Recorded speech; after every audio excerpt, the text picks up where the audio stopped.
अस्सलाम वालेकुम जी, मुझे कहते हैं सैयद मोहम्मद अवैस और आप देख रहे हैं प्रोग्राम स्पोर्ट्स 360। और अगर बात करें इस वक्त पाकिस्तान वर्सेस जिम्बाब्वे, आपको पता है दूसरा टी20 मैच कुछ ही देर के बाद स्टार्ट होने वाला है, जहां पर जिम्बाब्वे ने पहले टॉस जीत के बैटिंग का फैसला किया। अगर ओवरऑल सिनेरियो की बात करूं तो पाकिस्तान की एक बड़ी जबरदस्त परफॉर्मेंस आपको नजर आई है इस टी20 सीरीज के अंदर। पिछली टी20 मैच की अगर बात करूं तो सिवाय एक एक्सपीरियंस प्लेयर हारिस रऊफ के अलावा आपको सारी की सारी नई टीम नजर आ रही थी। साइम अयूब ने भी आपको पता बहुत ही कम लिमिटेड ओवर्स मैचेस खेले, लेकिन अच्छी चीज लगी। चाहे बात करें सुफियान मुकीम की बात करें, चाहे हारिस रऊफ की बात करें, बैटिंग ऑर्डर के अंदर तैयब ताहिर और इरफान नियाजी ने जो स्ट्राइक रेट का जो आपको नजर आता है 5वें 6ठे नंबर के अंदर, सारे के सारे आपको उस दिन कलर्स के अंदर पाकिस्तान टीम नजर आए। और यही आपको टी20 के अंदर ये चीज चाहिए होती है, फ्लेवर जब आप बात करते हैं। अच्छी बात है कि जब टी20 वर्ल्ड कप की बात करें तो आपके पास साल सवा साल इस वक्त मौजूद है।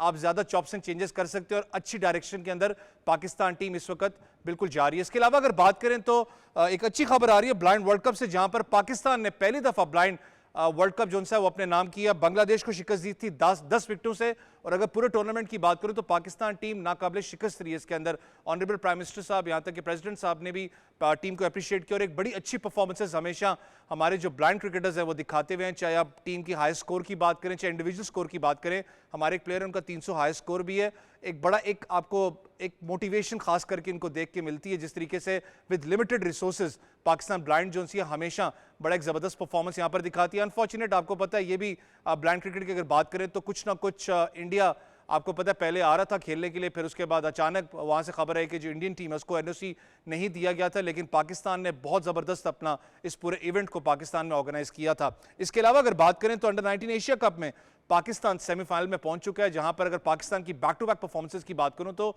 आपको पता है इनिशियल मैच के अंदर पाकिस्तान ने द माइटी इंडियंस को मैं इसलिए कहूंगा, इंडिया अंडर 19 में बहुत ज्यादा इन्वेस्टमेंट करता है। अगर चाहे कोचेस की बात करें, चाहे प्लेयर इंसेंटिव की बात करें, पाकिस्तान उसको शिकस्त भी दी पाकिस्तान ने। उसके अलावा पाकिस्तान के शाजिब खान इस वक्त आपको पता है हर जगह छाए में, उनकी बात हो रही है। उन्होंने 150 प्लस भी स्कोर किया था। जो एक स्ट्राइक रेट है, फिर जो उनका प्ले ऑफ स्टाइल है, उसके ऊपर सब बात करें और एक एसेट है पाकिस्तान का। लेकिन जब हम डोमेस्टिक क्रिकेट की बात करते हैं कहीं ना कहीं शायद हम एक चीज भूल जाते हैं कि पाकिस्तान अंडर 19 और जो पाकिस्तान नेशनल टीम है उसके बीच में जो एक गैप है वो इतना बड़ा गैप है कि आपके जो प्लेयर्स अंडर 19 के तगड़े प्लेयर्स होते हैं कहीं ना कहीं वो लापता हो जाते हैं। ये जो एसेट है पाकिस्तान का, इसको पाकिस्तान किस तरीके से आगे लेके चलता है ये देखने वाली बात होगी। इसके अलावा चैंपियंस ट्रॉफी की बात करें तो इस वक्त आपको पता है खबरें तो आ रही हैं आईसीसी हेडक्वार्टर से, लेकिन एक hats off to the Pakistan cricket board और पाकिस्तान जो पाकिस्तान गवर्नमेंट है जिस तरीके से इसको लेके चल रही है। आपको पता है कि पाकिस्तान वाजे अपना इसके ऊपर है कि पाकिस्तान में ही चैंपियंस ट्रॉफी खेली जानी है। कुछ खबरें ये भी आ रही थी कि शायद हाइब्रिड मॉडल के ऊपर इंसिस्ट किया जा रहा है, फिर पाकिस्तान शायद उसका भी अपना आपको पता कहीं ना कहीं बैक टॉक अपना माइंड में चल रही होती है। अगर ठीक है, इनकेस अगर हाइब्रिड मॉडल किया जाता है तो 2030 तक जितने के बड़े टूर्नामेंट्स हैं वो इंडिया में खेले जाने, चाहे एशिया कप की बात करें, वर्ल्ड कप की बात करें, उसके अंदर पाकिस्तान भी हाइब्रिड की तरफ खेला अपना जाएगा और वो लीगल डॉक्यूमेंट एक साइन होगा। अब देखने वाली बात है कि चैंपियंस ट्रॉफी से खास करके आईसीसी से क्या इंफॉर्मेशन आती है, क्योंकि बहुत लेट हर सब हो चुके हैं। स्पॉन्सर्स की बात करें, चाहे व्यूअर्स की बात करें, सब बात करें कि कब जो स्केड्यूल आईसीसी का वो अनाउंस होगा। इसके अलावा बात करें तो एक बड़ी खबर वर्ल्ड ब्लाइंड वुमेन काउंसिल की तरफ से, जहां पर इंडिया ने अगले साल होस्ट करना था वर्ल्ड कप को, उससे होस्टिंग राइट्स वापस ले लिए गए हैं। ये खाली जब मेन टीम्स की बात करता हूं वहां नहीं, यहां तक कि जो दूसरी टीम्स हैं, चाहे वो आप कबड्डी की बात करें, चाहे आप बात करें टेनिस की बात करें, यहां तक आप वर्ल्ड अपना ब्लाइंड की बात करूं, वहां पर भी कहीं ना कहीं कोशिश की जाती है कि हमें आइसोलेट करने की। और इंडिया को जो सा इस वक्त आइसोलेशन का शिकार इंडिया हुआ है, खास करके वर्ल्ड ब्लाइंड वुमेन काउंसिल की बात करें, उनको होस्टिंग राइट्स इंडिया से वापस ले लिए गए। इसके अलावा स्कॉश से अगर बात करें तो स्कॉश का पाकिस्तान के लिए एक बहुत अच्छा एक खबर पाकिस्तान के लिए आ रही है, जहां पर Pakistan under 23 major tournament host करेगा फरवरी 2025 तक। और ये अच्छी खबर है स्कॉश की। जब बात करें पाकिस्तान इससे पहले भी आपको पता है जूनियर स्कॉश चैंपियनशिप यहां पर अपना ऑर्गेनाइज कर चुका है। एक बड़ी अच्छा फीडबैक था हमारे जो इंटरनेशनल खिलाड़ी आए थे और खास करके जो हमारे यंगस्टर्स यहां पर मौजूद थे उनको एक अच्छा, मैं कहता हूं कि एक सीखने को बहुत जबरदस्त एक मौका यहां पर हमारे प्लेयर्स को मिला था। इन सब पे बात करेंगे, लेकिन इस वक्त मैंने कहा कि पाकिस्तान वर्सेस जिम्बाब्वे का मैच जो है वो स्टार्ट होने वाला है। लेकिन सबसे पहले मैं बात करना चाहूंगा ब्लाइंड क्रिकेट पे, क्योंकि अप्रिसिएशन बनती है लड़कों के लिए विद लिमिटेड रिसोर्सेज। सुल्तान शाह जो उनके हेड भी हैं, बहुत जबरदस्त एक काम ब्लाइंड क्रिकेट एसोसिएशन ने किया। मुझे तीनों स्टूडियोज में इस वक्त गेस्ट मेरे ज्वाइन कर चुके हैं। पाकिस्तान की साबिक कप्तान सना मीर और उसके अलावा सीनियर स्पोर्ट्स एनालिस्ट है आमिर बिलाल साहब और के आसिफ कमेंटेटर हैं। अस्सलाम वालेकुम। बहुत शुक्रिया आप तीनों मेहमानों का। और एक स्टार्ट तो करना था लेकिन अब एक शॉर्ट सी ब्रेक लेनी है, ब्रेक लेते हैं, ब्रेक से वापस आते हैं तो कंटिन्यू करते हैं डिस्कशन को।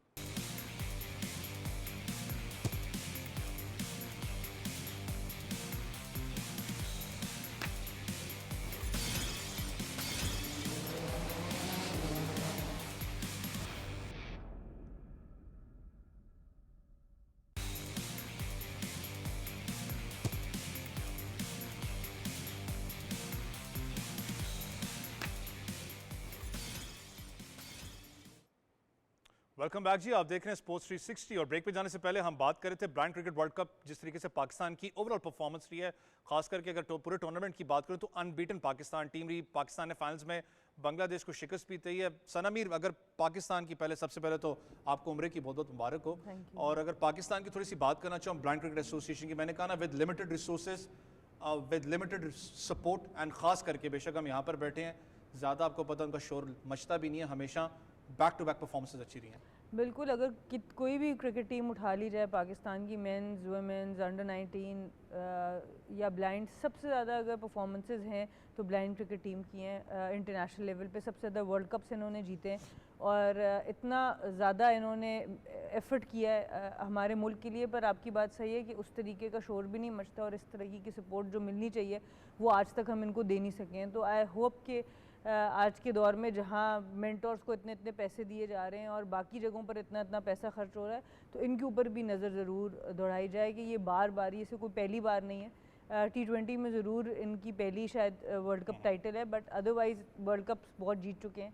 और सबसे बड़ी बात है, जिन हालात में खेले, आपको पता है इनको शुरू में परमिशन नहीं मिल रही थी, ग्राउंड्स नहीं मिल रहे थे, कितना एक मेंटल स्ट्रेस के अंदर हमारा ऑर्गेनाइजेशन थी, क्योंकि होस्ट भी पाकिस्तान कर रहा था। मुल्तान में ये मैचेस होने थे, लाहौर में और मुल्तान में, फिर फाइनली मुल्तान में हुए ये मैचेस और जिस कन्विंसिंग तौर से जीते हैं, तकरीबन 10 ओवर्स में चेस कर लिया टारगेट। निसार अली की बड़ी ज़बरदस्त परफॉर्मेंस रही है, अगर आप देखें तो 72 रन्स 31 बॉल्स के ऊपर, तो 10 रन के अंदर अंदर हाफ इन इनिंग्स में आपने टारगेट अचीव कर लिया।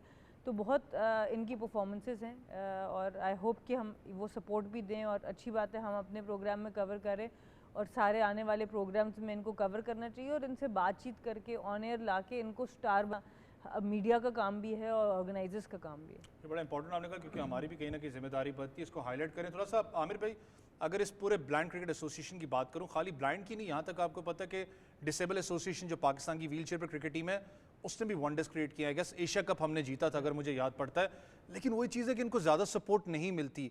कितना इंपॉर्टेंट है, और ख़ास करके अगर मैं वर्ल्ड कप की बात करूँ, ये जो आने वाली चैंपियंस ट्रॉफी का जो इशू बना है इस वर्ल्ड कप से, मैं इससे लिंकअप कर रहा हूँ कि ये भी केस स्टडी ICC के लिए थी। बस भाई, आपने बहुत अच्छा टॉपिक चुना है। देखिए, हमारे यहाँ जो स्पेशल पर्सन्स हैं, इवन आप पैरा ओलंपिक्स देख लें, हमारे यहाँ हमारे जो स्पेशल जो एथलीट्स हैं, वो हमेशा हर मैदान में बहुत अच्छी अपनी परफॉर्मेंस दिखाते हैं। क्रिकेट में जैसे कि भी आपने देखा, हमने बड़ा वाइड मार्जिन से जो है 10 विकेट से हम आखिर मैच जीते हैं, तो एक आउटस्टैंडिंग परफॉर्मेंस है। और जैसे अभी सना ने कहा, बहुत ज़रूरी है कि हम इनको प्रोजेक्ट करें, इनकी बात करें, इनको लेकर आएँ। और ये हमारे लिए, हमारे वो लोग जो एबल्ड बॉडी लोग हैं, उनके लिए भी ये एक मिसाल है कि देखें, एक शॉर्ट कमिंग के साथ, एक लिमिटेशन के साथ, अल्लाह ताला ने अगर हमें किसी चीज़ में उनको एक कोई कमी भी दी है तो उन्होंने उसको आड़े नहीं आने दिया, और उसके बावजूद वो परफॉर्मेंस करते हैं और उनके पास बहुत लिमिटेड रिसोर्सेज हैं। तो ये ज़रूरी है, हमारा अपना इवन सॉफ्ट इमेज पाकिस्तान का इससे बहुत बहुत बेहतर उजागर होता है, क्योंकि जब बाकी ममालिक में ये चीज़ जाती है, ये मैसेज जाता है, लोग इन्हें देखते हैं स्पेशल पर्सनस को हमारे, तो उन्हें ये एहसास होता है कि हमारे मुल्क में हर तरह के लोगों के हकूक़ हैं और हमारे यहाँ पे लोगों का ख्याल रखा जाता है और उन्हें इक्वल अपॉर्चुनिटी दी जाती है। तो मैं समझता हूँ कि बहुत ज़रूरी है। और ये जो आपने बात की कि लिंक किया इस केस स्टडी को, देखिए, अगर यहाँ पर हम क्रिकेट ऑर्गेनाइज़ कर सकते हैं हर तरह का, और हर तरह का मुल्क पाकिस्तान में आके खेल सकता है, तो भाई भारत को क्या आखिर ऐसा मसला है कि वो पाकिस्तान में आके नहीं खेल सकता? वो चाहे ब्लाइंड क्रिकेट हो या चाहे वो नॉर्मल क्रिकेट हो, ये बहुत ज़रूरी है। और जो हम स्टांस इस वक्त पाकिस्तान क्रिकेट बोर्ड ने लिया हुआ है, बहुत ही अप्रिशिएबल स्टांस है।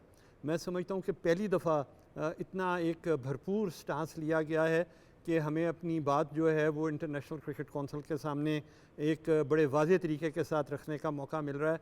और मैं जितनी भी इसमें तारीफ़ करूं पाकिस्तान क्रिकेट बोर्ड की, वो कम है। जहाँ पर इस तरफ आपने जो बात की, क्योंकि आमिर साहब मैं खुद इस चीज़ पे एग्री करता हूं और हमें अप्रिशिएट करना पड़ेगा कि आपका स्टांस इस दफ़ा बहुत सख्त है। अगर आप पिछले जितने टेन्योर्स की बात करूं, इस दफ़ा आपका स्टांस बहुत तगड़ा है पाकिस्तान क्रिकेट का, और जो नॉन टेस्ट नेशंस खास करके वहाँ पर मौजूद हैं, जिनके साथ ऑब्वियसली अब लाइजॉनिंग लगी रहती है, वो भी बताते हैं कि पाकिस्तान बहुत तगड़ा इस वक्त ICC हेडक्वार्टर्स के अंदर मौजूद है इस केस स्टडी को लेकर। लेकिन आसिफ, थोड़ा सा इसी पे मैं आना चाहूँगा। जब मैं बात करते हैं, आप भी क्योंकि बहुत ज़्यादा, आप क्योंकि कमेंट्री भी करते हैं डिफरेंट एरियाज़ के अंदर जाके, दूसरी कंट्रीज़ में भी जाके करते हैं, हम यहाँ पर बात करते हैं हमेशा स्कूल क्रिकेट की, चाहे फीमेल की बात करूँ चाहे मेल क्रिकेटर्स की बात करूँ, कि स्कूल क्रिकेट होनी चाहिए। लेकिन शायद ये वो तबका है जिस पे कोई बात नहीं करता। मैं अपनी एक स्टडी बताता हूँ कि मुझे याद है कितने स्कूल्स में गया, शायद आप हैं सारे, सना भी गई होंगी, जो बेचारे डिसेबल बच्चे हैं उनका भी कुछ हकूक़ हैं। वो कहते हैं कि यार हम कहाँ पर खेलें, बहुत अच्छे लड़के लड़कियां खेलने वाले हैं, लेकिन मसला ये है कि हमारे, चाहे स्कूलिंग की बात करूं चाहे हमारे एटमॉस्फेयर की बात करूं, इस्लामाबाद की बात करूं, एज सच आपके पास अकेडमीज नहीं है जो इनको ग्रूम कर सकें। बिल्कुल आप ठीक कह रहे हैं अवैस। सबसे पहले तो ब्लाइंड क्रिकेट एसोसिएशन को मुबारकबाद, पूरी टीम को मुबारकबाद, और पूरी कौम को जो है इस वक्त इसको सेलिब्रेट करना चाहिए। जिस तरह हमने ओलंपिक्स में नेज़ाबाजी में एक जेवलिन थ्रो में हमने उसको सेलिब्रेट किया, हम गोल्ड मेडल लेके आए, पूरी कौम ने उसकी खुशियां मनाई। फिर हमने अजलान शाह हॉकी कप के हम फाइनल में पहुंचे, हमने उसको सेलिब्रेट किया। यहाँ पर मैं अप्रिशिएट करता हूँ गवर्नमेंट को भी, कि मुझे बहुत अच्छा लग रहा है कि गवर्नमेंट अब क्रिकेट के अलावा बाकी जो गेम्स हैं उनको सपोर्ट कर रही है और उनको रिकग्निशन मिल रही है। यहाँ पे ब्लाइंड क्रिकेट की बात करें, देखिए जिस तरह से उन्होंने वर्ल्ड कप जीता है, जिन हालात में जीता है, डेफिनेटली इसमें मुझे पक्का यकीन है कि प्राइम मिनिस्टर साहब की जानिब से, CM साहिबा की जानिब से, इन सब की तरफ से ऐलानात होंगे, इनको बुलाया जाएगा, अप्रिसिएशन मिलेगी। स्कूल क्रिकेट की जो आपने बात की, अवैस आप खुद जाते हैं देखते हैं, स्कूल्स के पास ग्राउंड्स नहीं है, इंफ्रास्ट्रक्चर नहीं है, फिर प्राइवेट स्कूल्स जो हैं वो बिल्कुल इसके ऊपर कोई तवज्जो नहीं देते, वो सिर्फ बच्चों को पढ़ाई की तरफ रखते हैं। तो मेरा ख्याल ये है कि जो जिस तरह दूसरे स्कूल्स के टूर्नामेंट्स होते हैं, अभी मोहसिन नकवी साहब ने कॉलेजेस का टूर्नामेंट करवाया था रमज़ान में, तो मेरा ख्याल ये है कि मोहसिन नकवी साहब को उन्होंने मुबारकबाद भी दी है। हम सबको मिलके इनको उठाना होगा। ये पाकिस्तान की शान है, ये पाकिस्तान की आन है, इन्होंने इतना बड़ा टूर्नामेंट जीता है, तो मेरा ख्याल है कि हम सब की तरफ से मुबारकबाद, और सबको मिलके इनको उठाना है, इनको अप्रिशिएट करना है। ये है क्योंकि एक टाइम था, थोड़ा सा ट्रैवल इनके साथ किए थे, बड़े दूर दराज एरिया से बेचारे बिलोंग करते हैं, डिप्राइव्ड कम्युनिटी से बिलोंग करते हैं। थोड़ा सा मूव ऑन करेंगे। कप्तान पाकिस्तान जिम्बाब्वे, भी दूसरा T20 मैच भी 2-3 मिनट के अंदर शुरू होने वाला है। पहले मैच के अंदर पाकिस्तान की परफॉर्मेंस बहुत अच्छी रही। पाकिस्तान का इस वक्त जो कैंप मौजूद है T20 के अंदर, वो कैसा आप देख रही हैं, और ख़ास करके जो यंगस्टर्स को चांस दिया गया है, सिवाय हारिस रऊफ को छोड़ के एक वो सीनियर प्लेयर है, एक अच्छा कॉम्बिनेशन आपको नज़र आ रहा है? बिल्कुल, ये काफ़ी लॉन्ग ड्यू था कि हम खुला एक चांस देते यंगस्टर्स को। अगर हम तैयब ताहिर की बात करें, एक बड़े अरसे से वो परफॉर्मेंस दे रहे थे, सुफियान मुकीम की बात करें, वो बड़े अरसे से परफॉर्मेंस दे रहे थे, तो ये अच्छा मौका इन लोगों को मिला है। अभी अराफात मिनहास हैं, उस तरह के प्लेयर्स को अभी और भी हमें देखना होगा।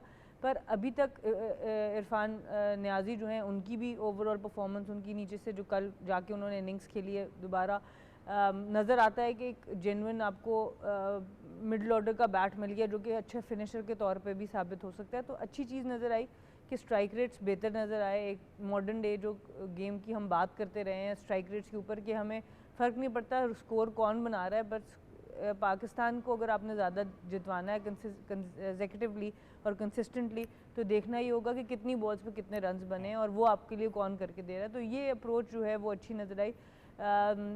ओवरऑल कप्तान को थोड़ा सा और तेज़ी से खेलना पड़ेगा। उनका पिछला मैच इतना अच्छा नहीं गया सलमान अली आगा का, इवन दो कि वो जनरली स्पिनर्स को मिडल ऑर्डर में अच्छा खेलते हैं, पर उनका इतना अच्छा नहीं गया। पर हमारे स्पिनर्स को अगर देखा जाए तो ज़बरदस्त परफॉर्मेंस दे रहे हैं। पर अगर हम अपने बैटर्स की बात करें तो अभी लॉन्ग वे टू गो, क्योंकि हमने अभी भी 1-2 लोगों के ऊपर ज़्यादा डिपेंड किया है। जो एक कमांडिंग अप्रोच से जीतना है वो नहीं था, क्योंकि मेरे ख्याल से वो बड़ा ज़बरदस्त जा रहे थे 10 ओवर तक जिम्बाब्वे, अगर आप देखें। उसके बाद उनका एक कोलैप्स आया बैटिंग में। तो बॉलर्स को मैं ज़्यादा क्रेडिट दूंगी, बैटिंग में अभी दे स्टिल थोड़ा सा कप्तान, क्योंकि एक शॉर्ट सी हमने ब्रेक लेनी है, ब्रेक से वापस आते हैं तो कंटिन्यू करते हैं जिम्बाब्वे। खास करके मैं डिस्कस करना चाहूँगा मारूमानी की, क्योंकि बड़ी ज़बरदस्त उनका स्ट्राइक रेट की परफॉर्मेंसेज रही। शॉर्ट सी ब्रेक लेते हैं, ब्रेक से वापस आते हैं।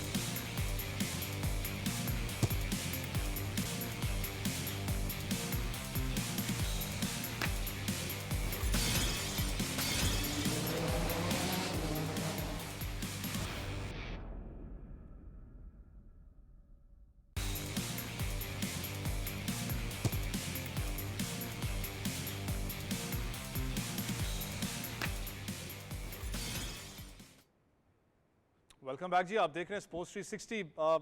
आमिर बिलाल साहब, थोड़ा सा मैं पाकिस्तान पे तो सब बात करें, ऑब्वियसली परफॉर्मेंस आपकी अच्छी रही, लेकिन थोड़ा जिम्बाब्वे पे आना चाहूँगा, खास करके मारूमानी की बात करूँ जो ओपनिंग बैट्समैन है। अनफॉर्चुनेट तीनों मैचेस में बेचारा रन आउट जरूर हुआ है कोऑर्डिनेशन में, लेकिन एक अच्छी बात लगी है कि इंटेंट नजर आपको आती है। जो कप्तान भी बात करिए, स्ट्राइक रेट आपका मेंटेन आपका जरूरी है T20 के अंदर, एक अच्छी चीज लगी। चाहे पिछले मैच की बात करें 6 ओवर के अंदर 70 के करीब स्कोर था, एक इंटेंट तो है कम अज कम। जी हाँ, मरुमानी का आप देखें 150 से ऊपर का स्ट्राइक रेट है, तो after all this shows that this guy has some real talent in him. और बहुत अच्छी बॉलिंग लाइनअप है पाकिस्तान की जिसके अगेंस्ट वो खेल रहा है, वर्ल्ड क्लास बॉलिंग लाइनअप है। और उस बॉलिंग लाइनअप के ऊपर इस किस्म का स्ट्राइक रेट और उसकी आप शॉट्स देखें, कितनी उसकी आप गेम अवेयरनेस देखें, उसका आप जो उसका स्टांस है और जिस तरीके के साथ वो रन्स लेकर चलता है या अपनी टीम को चलाने की कोशिश करता है, इवन शुरू में जो वो ऊपर से खेलने की एबिलिटी रखता है अच्छे बॉलर्स को, दिस शोज़ के he has a world class calibre in him. अब ये है कि जाहिर है जिम्बाब्वे की टीम को शायद इतनी एक्सपोजर, इतनी अपॉर्चुनिटी नहीं मिलती अच्छी टीमों के साथ खेलने की अभी, तो वो शायद उस तरह से निखर के सामने नहीं आ पाए। लेकिन मैं समझता हूँ कि अगर ये सिलसिला जारी रहा तो this player has the ability to really show his talent in the world top class players. ये थोड़ा सा क्या सिर्फ मैं खुद भी जिम्बाब्वे की अगर थोड़ा सा बात इसलिए करूं कि अनफॉर्चुनेट है, ऑब्वियसली वो ज़्यादा मैचेस बड़ी टीम्स के खिलाफ नहीं खेलते, बहुत कम होता है। लेकिन अगर मैं हालिया परफॉर्मेंसेस की बात करूं, ऑस्ट्रेलिया को भी शिकस्त दी, पाकिस्तान को भी शिकस्त दे चुके हैं, उसके अंदर टीम में दमखम ज़रूर है, लेकिन शायद ज़्यादा मौका नहीं मिलता बड़ी टीम्स के खिलाफ। वो मैच प्रैक्टिस अवेयरनेस होती है जो बड़ी टीम्स के खिलाफ, उसमें मार खाते हैं ये। देखिए, जिम्बाब्वे की जो टीम है, माजी में अगर आप जाएं, मैं बात करूं एलिस्टर कैम्पबेल, हीट स्ट्रीक वगैरह की बात करें, हीट स्ट्रीक, फिर उनके फ्लावर ब्रदर्स बड़े अच्छे प्लेयर्स हैं, फिर नेल जॉनसन जो फिर पाकिस्तान में डोमेस्टिक क्रिकेट के कोचिंग भी कर चुके हैं, तो उनकी टीम बहुत अच्छी रही है। But of course you know, जब आपको अपॉर्चुनिटीज़ नहीं मिल रही होती, मौके नहीं मिल रहे होते, आप बड़ी टीम्स के खिलाफ नहीं खेल रहे, फिर आपका डोमेस्टिक स्ट्रक्चर वो अभी तक इतना उसको मजबूत नहीं कर पाए हैं। हम क्यों इंडिया की टीम जो है वो मुख्तलिफ जगहों पे बड़ा अच्छा परफॉर्म करती है, मुख्तलिफ प्लेटफॉर्म्स पे, मुख्तलिफ टूर्नामेंट्स में, चाहे वो वर्ल्ड टेस्ट चैम्पियनशिप हो, T20 वर्ल्ड कप हो, 50 ओवर का वर्ल्ड कप हो, क्योंकि उनका डोमेस्टिक स्ट्रक्चर बहुत बढ़ चुका है। और अभी आप बात कर रहे थे स्ट्राइक रेट की, अभी हाल ही में तिलक वर्मा और संजू सैमसन ने जो सेंचुरी स्कोर की है साउथ अफ्रीका के खिलाफ T20 में, तो अवैस वंस अगेन ज़रा आप उनका फर्स्ट क्लास करियर उठा के देखें तो आपको नज़र आएगा कि 50 से ज़्यादा फर्स्ट क्लास मैचेस खेले हुए हैं। तो हमारे जो पहले ग्रेट प्लेयर्स रहे हैं वो फर्स्ट क्लास में इतना अच्छा परफॉर्म करते थे, अपने आप को इतना ग्रूम करते थे, और उसके बाद फिर जब वो नेशनल टीम में आते थे तो फिर वो कामयाबी के झंडे गाड़ते चले जाते थे। अब मसला क्या हुआ है? मसला ये हुआ है कि आपने जब से पाकिस्तान सुपर लीग को अपना ओढ़ना बिछोना बना लिया है, क्योंकि जाहिर है एक अच्छी लीग है, मैं इसके ऊपर क्रिटिसिज्म नहीं करता, लेकिन सिलेक्शन का जो आपका स्टैंडर्ड है, मायार है, मैं अभी भी आपको बताता चलूँ सुफियान मुकीम बहुत अच्छा परफॉर्म कर रहे हैं, बट टू बी ऑनेस्ट आप देखिए वो अभी तक फर्स्ट क्लास क्रिकेट में उन्होंने ज़्यादा मैचेस खेले ही नहीं हैं। आप रफ़ात मिन्हाज को भी देख लें, तो मैं कहता हूँ कि आप ज़रूर प्लेयर को लेकर आएँ, लेकिन उस प्लेयर को लेकर आएँ जो पहले डोमेस्टिक क्रिकेट में बहुत अच्छा परफॉर्म कर ले, ताकि जब वो इंटरनेशनल क्रिकेट में आए, जिस तरह अभी तैयब ताहिर की बात हो रही है कि वो उसने इतनी ज़्यादा फर्स्ट क्लास क्रिकेट खेली हुई है कि वो बिल्कुल मैच्योर हो चुका है। उमर बिन यूसुफ को आप देख लें कि उसके पहले मैच में जो ग्लिम्पसेस नज़र आए हैं, जो उसने कुछ शॉट्स खेली हैं, वो मेंटली स्ट्रांग है, अब उसको कॉन्फिडेंस की ज़रूरत है। तो पाकिस्तान टीम और जिम्बाब्वे, अब जिम्बाब्वे की टीम में आप देखें कि आप मुख्तलिफ प्लेटफॉर्म्स पे हम बात करते हैं कि ब्लेसिंग मदरबानी बहुत अच्छे बॉलर हैं, उनके पास हाइट है, फिर लेकिन अभी पहले मैच में हमें स्ट्रगल करते हुए नजर आए। उसकी वजह यही है कि वो ज़्यादा मौके नहीं मिल रहे, अच्छी टीम्स के खिलाफ नहीं खेल रहे। लेकिन पाकिस्तान को क्रेडिट ज़रूर जाएगा कि पाकिस्तान ने काफ़ी लंबे टाइम के बाद एक नई टीम उतारी है और ये मैसेज दिया है कि जो हमारे बेंच स्ट्रेंथ पे जो लोग बैठे हुए हैं, जिनको मौके नहीं मिल रहे, अब टीम्स लाइक जिम्बाब्वे और दूसरी जो ऐसी टीम्स हैं उनके खिलाफ नए प्लेयर्स को मौका मिलेगा, तो ये बड़ी ज़बरदस्त चीज़ है। थोड़ा सा कप्तान, अगर मैं पाकिस्तान की विनिंग परसेंटेज पे आना चाहता हूँ, ओवरऑल जितनी भी टीम्स अभी तक, चाहे वो अफगानिस्तान की बात करूँ, मैं आयरलैंड की बात बीच में रख के कर रहा हूँ, मैं इसका स्टार्ट्स पढ़ रहा था कि पाकिस्तान ने 22 मैचेस के अंदर 7 जीते, 14 मैचेस में हमें शिकस्त हुई है पाकिस्तान को।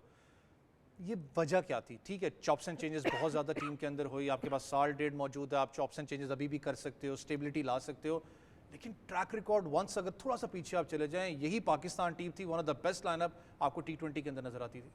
देखिए, हमने पहले तो एक तो अपोजिशन की बात है, हम जो पहले परसेंटेज की बात करते हैं उसमें अपोजिशन कौन थे। हमने बहुत से मैचेस ऐसे टीम्स के अगेंस्ट खेले जहाँ पे बी टीम और सी टीम्स भी आती नहीं पाकिस्तान के दौरे पे, और हम लोग अपनी फुल स्ट्रेंथ टीम्स खिलाते रहे। तो एक तो ये वजह भी ज़रूर होती है। दूसरी, जब आप टीम की लीडरशिप को डिस्टर्ब करते हैं, हमने देखा पाकिस्तान टीम बहुत डिस्टर्ब रही है, इतने कप्तान बदले गए, इतने कोच बदले गए, उसके बाद अब एक दोबारा से नज़र आ रही है एक स्टेबिलिटी के तौर पे कि मोहम्मद रिजवान शायद लगता है कि लिमिटेड फॉर्मेट दोनों उनको दे दिए जाएंगे, इवन दो कि इसमें T20 में आपको सलमान अली आगा को लाया गया है, बट एक थोड़ी सी एक स्टेबिलिटी नज़र आती है और क्लियर प्लानिंग भी नज़र आई। बट किसी भी टीम का कंसिस्टेंटली जीतना, आजकल टीम्स की प्रायोरिटी बहुत फ़र्क हो गई है। आजकल वे ऑफ प्ले इस तरीके से हो चुका है, जब टीम्स प्रिपेयर करती हैं वो खाली डोमेस्टिक मैचेस से प्रिपेयर नहीं करती। पहले इंटरनेशनल मैचेस की एक बहुत ज़्यादा वेटेज होती थी, अब इंटरनेशनल क्रिकेट इतनी ज़्यादा हो गई है, लीग क्रिकेट इतनी ज़्यादा हो गई है, और आपके टॉप प्लेयर्स लीग इतना खेलना चाहते हैं कि मेजॉरिटी टीम्स का जो फॉर्मेट है वो ये है कि वर्ल्ड कप से पहले जो 2 साल हैं T20 की मैं खाली अगर बात करती हूँ, तो उसमें आखिरी 2-3 महीने में टीम की शेप फाइनल हो रही होती है। उससे पहले वो अपनी बेंच स्ट्रेंथ को ट्राई करते हैं, उनके जो मेन प्लेयर्स होते हैं वो डिफरेंट लीग्स और ख़ास टूर्नामेंट्स खेलते हैं, बाकी टाइम पे उनको रिलीज़ कर दिया जाता है, और बाकी रोटेशनल पॉलिसी पे आपके जो बी टीम है या जिसको आप बेंच कहते हैं उसको मौके दिए जाते हैं। तो पाकिस्तान उसमें बहुत पीछे रह रहा था। पाकिस्तान ने नेपाल से खेला, अफ़गानिस्तान से खेला, किसी से भी खेला, उन्होंने कोशिश की हम अपनी फुल स्ट्रेंथ टीम खिलाएं। उसमें हम थोड़े से रीड हो गए, हमारे बैटर्स भी रीड हो गए, हमारे बॉलर्स भी रीड हो गए। तो ये बड़ा इंपॉर्टेंट होता है कि आप बॉडीज़ को फ्रेश रखें, आप अपने प्लान्स को फ्रेश रखें, आप दूसरी टीम को गेस करवाते रहें कि कौन सा प्लेयर आएगा, किस तरीके से उसको हमें खेलना होगा। तो अब मॉडर्न डे की जो प्लानिंग है वो बड़ी फ़र्क हो चुकी है। तो आई होप कि this is the step in the right direction, और आपके जो आने वाले प्लेयर्स हैं वो भी ज़रा टेस्ट हों। जिम्बाब्वे की टीम नाम के हिसाब से लोग छोटी समझें, पर अपसेट करने की माहिर है, और पिछला मैच भी बड़ा अच्छा खेल रहे थे। 10 ओवर के बाद पाकिस्तान गेम में वापस आया, तो आज का मैच भी इंटरेस्टिंग होना चाहिए, और अच्छी चीज़ है कि इसमें नए प्लेयर्स को चांस। बल्कि अभी भी अगर थोड़ा सा अपडेट करना चाहूँ, 3 ओवर हो चुके हैं, 27 रन है। मैंने वही फिर कहा ना कि सर एटलीस्ट इंटेंट, मुझे अच्छा लगता है कि इंटेंट आपको नज़र आती है। लेकिन ओवरऑल अगर पाकिस्तान टीम की बात करूं तो थोड़ा सा मुझे एक अच्छी बात लगी, खास करके जब हम बात करते हैं 5वें-6ठे नंबर की, जो हम इंट्रो में बात कर रहे थे कि वहां पर आपको वो बैट्समैन चाहिए जो कि 150-160 की स्ट्राइक रेट से, जैसे पांड्या आपका रोल प्ले करता है, स्टॉनिस करता है। तैयब ताहिर की बात करें, Irfan Niazi looks a good prospect. बहुत बहुत अच्छी बात आपने की। मैं तो सच्ची बात है बस बहुत अरसे से इंतज़ार में था कि तैयब ताहिर को चांस मिले, और वो एक ऐसा खिलाड़ी है जो इस नंबर के ऊपर आपको बहुत अच्छे रन्स डाल के दे सकता है। वो टेक्निकली भी बड़ा साउंड है, और उसके पास हर तरह की शॉट्स मौजूद हैं। मैं समझता हूँ कि कुछ देर की है हमने तैयब ताहिर को लाने में, और अभी भी हम उसको थोड़ा सा नीचे खिला रहे हैं। बहरहाल टीम मैनेजमेंट को बेहतर पता है कि उसको कैसे इस्तेमाल करना है, और टीम कप्तान को भी बेहतर पता होगा कि उसकी यूटिलिटी टीम में कैसी होगी। लेकिन मैं समझता हूँ कि तैयब ताहिर को मज़ीद हमें शायद कम से कम एक दर्जा ऊपर बैट करना चाहूँगा। आमिर साहब, आप ऑनलाइन इस वक्त, बल्कि लाइव आप स्क्रीन के ऊपर हमारी देख रहे हैं, इस वक्त 33 रन हो चुके हैं। वही चीज़ आसिफ, थोड़ा सा इंटेंट फिर मार मुझे, क्योंकि फेवरेट सब्जेक्ट हो चुका हुआ है, क्योंकि आपको T20 के अंदर जैसे आपने बात की, इंडियन टीम की बात करें, इंटेंट है, स्टाइल ऑफ प्ले है। हम बात करते हैं 150-170 स्कोर की, ये वो टीम्स हैं जो 250 टच कर रही हैं। बिल्कुल सही कह रहे हैं आप, और ये थोड़ा सा अभी हमने देखा कि फील्डिंग भी पाकिस्तान को जो है ना वो इम्प्रूव करने की ज़रूरत है। पाकिस्तान ने बैटिंग में इम्प्रूव किया है, बॉलिंग में इम्प्रूव किया है। उससे ज़्यादा ज़रूरी ये जो T20 क्रिकेट है, इसमें तो फिटनेस आपकी सबसे ज़्यादा टेस्ट हो रही होती है, और आप हर तरीके से फिट होने चाहिए। आप जो इंटेंट की बात कर रहे हैं, मुझे अच्छा ये लग रहा है कि हारिस रऊफ़ बहुत बेहतर हुए हैं, लाइन और लेंथ में बहुत इनकी बेहतरी आई है। पहले हमने देखा था ये 4-5 गेंदों के बाद एक गेंद जो है वो ज़रूर लेग्स पे करते थे, और फिर वहाँ से बाउंड्री कंसीड होती थी। लेकिन अब हारिस रऊफ़ पाकिस्तान के वो पहले सबसे ज़्यादा विकेट टेकर बॉलर बन गए T20 क्रिकेट के। तो चीज़ें इम्प्रूव हो रही हैं, बेहतरी की तरफ जा रही हैं, हमें इसको सपोर्ट करना है। ये जो यंगस्टर्स हैं, अगर इनसे अभी रन्स नहीं भी हो रहे तो हमें इनके ऊपर क्रिटिसिज्म नहीं करना, क्योंकि काफ़ी टाइम बाद पाकिस्तान इस स्ट्रेटजी पे आया है कि अपनी बेंच स्ट्रेंथ को हम आजमाएं। जैसे स्किपर बात करी थी सना कि अफगानिस्तान के मैच हो रहा है तो बाबर भी खेल रहे हैं, रिजवान भी खेल रहे हैं, पूरी आप फुल स्ट्रेंथ खिला रहे हो। नेपाल के खिलाफ मैच हो रहा है तो हमें सारे प्लेयर्स खेलते हुए नज़र आ रहे हैं, तो बहुत अच्छा किया। यहाँ पर बाबर को भी रेस्ट दिया, फिर T20 में रिजवान को कहा आप रेस्ट लें। हमारे पास दूसरे ऑप्शंस मौजूद होने चाहिए ताकि आपकी एटलीस्ट 2 टीम्स जो हैं, 2 टीमें बैक वक्त तैयार हों। ऐसा ना हो कि हम T20 वर्ल्ड कप खेलने जा रहे हैं और हमें पता ही नहीं है कि हमारे पास स्पिनर कौन सा है। ऐसा ना हो कि 50 ओवर का वर्ल्ड कप हो रहा है या चैंपियंस ट्रॉफी हो रही है तो हमें ये पता ही नहीं है कि हमारे पास ओपनर्स कौन से हैं। आपने बड़ी अच्छी पॉइंट किया सिर्फ मैं आज भी सोचता हूँ कि लिटरली हमारे पास शायद चैंपियंस ट्रॉफी के लिए भी मुझे समझ में नहीं आ रही कि आपकी टीम क्या होनी चाहिए।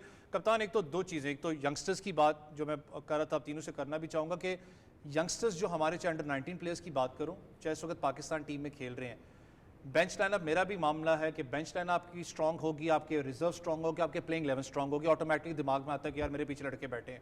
वो कितना इंपॉर्टेंट उनको सेव करना। दूसरा, वुमेंस कैंप से एक खबर आ रही थी, मैं थोड़ा सा उस पर भी बात करना चाहूँगा क्योंकि आगे आपको पता है वर्ल्ड कप आना है वुमेंस का, उसकी भी तैयारी होनी है। जो वुमेन कॉन्ट्रैक्ट है, खास करके जो फीमेल का फर्स्ट क्लास का जो भी मैचेस भी हुए उनकी डेलीज हैं, अभी तक खबरें वहाँ से आ रही हैं उनको नहीं मिली। ये कितना नुकसानदेह फिर मैं कहता हूँ वुमेंस विंग के लिए। जब आप डेवलपमेंट की बात करती हो, उन बच्चियों को आप क्रिकेट में लेके आना चाहते हो, जब ये चीज़ें नहीं होंगी तो मुझे बताएं फिर इस गैप को कैसे फिलअप किया जाएगा। बिल्कुल, पहला तो आपका जो सवाल है कि बेंच स्ट्रेंथ तो बहुत ज़्यादा ज़रूरी है कि आपको पीछे जब पता होता है कि अच्छे प्लेयर्स आ रहे हैं तो आप ज़रा मेहनत भी ज़्यादा करते हैं। और दूसरी चीज़ ये भी होती है कि एक पाथवे नज़र आता है आने वाले प्लेयर्स को भी कि हमने मेहनत करके आना है। अनफॉर्चुनेटली अभी भी जो चीज़ कमी है मेंस क्रिकेट के अंदर भी, वो the way we handle players है, वो हम अभी भी ठीक नहीं कर रहे। चाहे आप जितने मर्जी नए प्लेयर्स ला लें, पर जब वो सेटल हो जाएंगे आप उनको सही से ट्रीट नहीं करेंगे। आप उनको जिस तरह फ़खर ज़मान के साथ हुआ या इवन बाबर के साथ हुआ, शाहीन के साथ हुआ, आपको उन चीज़ों को बेहतर ज़रूर करना है। जहाँ तक वुमेंस टीम की बात है तो बड़े अफसोस से मुझे ये बात बतानी पड़ रही है कि बड़ा हमने पीसीबी को सराहा था, बड़ी हमने पीसीबी की तारीफ़ की थी इस खाली एस्पेक्ट के ऊपर कि वुमेंस के कॉन्ट्रैक्ट को 3 गुना बढ़ा दिया गया है। जब रियलिटी आई है, 5 महीने हो चुके हैं, लड़कियों को 1 रुपया भी नहीं मिला। जुलाई से लेके अब तक कोई कॉन्ट्रैक्ट्स नहीं मिले। और जब अब कॉन्ट्रैक्ट्स फाइनली ऑफ़र हुए हैं वो सेम टू सेम जो पिछला कॉन्ट्रैक्ट था उसी को रेप्लिकेट कर दिया गया है। और डेली अलाउंस उनको कैंप में कोई भी नहीं मिल रहा। जहां हम इतना पैसा खर्च करें, मैं फिर बात करूंगी, हम मेंटोर्स को इतना पैसा दे रहे हैं, हम स्टेडियम्स पे इतना पैसा लगा रहे हैं, महंगाई कहाँ से कहाँ चली गई है, बाकी वुमेंस टीम की सैलरीज़ कहाँ से कहाँ चली गई हैं। आपके अंडर 19 शायद हमारी पाकिस्तान की लड़कियों से ज़्यादा पैसे ले रहे हैं, आप वुमेंस टीम को कैसे ट्रीट कर रहे हैं। तो ये बहुत ही अफसोस से मुझे आज बताना पड़ रहा है कि अब जब कॉन्ट्रैक्ट्स ऑफर हुए हैं, और जहाँ तक मुझे पता है 1-2 प्लेयर्स के अलावा अभी किसी ने साइन भी नहीं किया, क्योंकि प्लेयर्स हैरान हैं, क्योंकि उनको भी ये कम्युनिकेट कर दिया गया था कि उनके जो कॉम्पनसेशन है वो बेहतर कर दी जाएंगी। डेली अलाउंस उनको मिलता नहीं है, पूरे कैंप्स गुजर जाते हैं, पिछले 4-5 महीनों से कोई डेली अलाउंस नहीं मिला। जी हम आपको मील्स दे देते हैं, वो तो आप लड़कों को भी देते हैं, लेकिन लड़कों को हेफ्टी अमाउंट आप उसमें देते हैं, मैच फीस नहीं बढ़ाई गई। तो वुमेंस क्रिकेट के ऊपर आई डोंट नो क्यों ये रवैया है। मैंने बड़ी खुशी हुई थी जब मैं मिली थी चेयरमैन साहब से और उन्होंने मुझे बताया था कि ये हमारे प्लान्स हैं। अब आई डोंट नो क्यों ये इम्प्लीमेंट नहीं हुआ और वापस आके हम ज़ीरो पे खड़े।